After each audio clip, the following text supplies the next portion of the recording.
Sana emo katichi mi tình ngày alo sắp ta lâu thế ni ô kata na tung suy sana emo kalong ki ma se lo ka lo ni si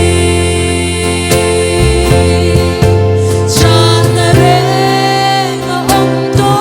lo lung ngay mang an quay na po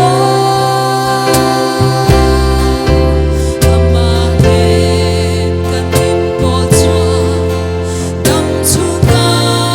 to apiang hi long na tu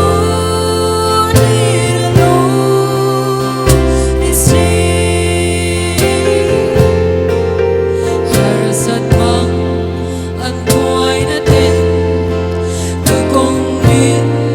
chỉ môi lại mi tình ngày ở bên đón na lâu thế ni chỉ mong thoa đến xa bên na cút ruột bò in mong mình là lo chăm reng reng à bò lo về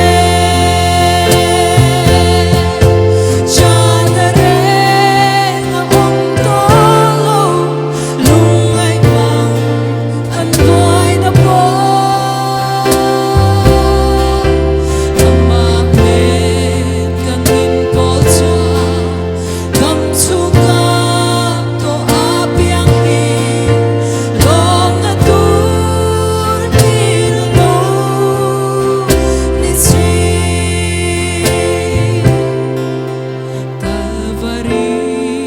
kang chunga chua at lan sa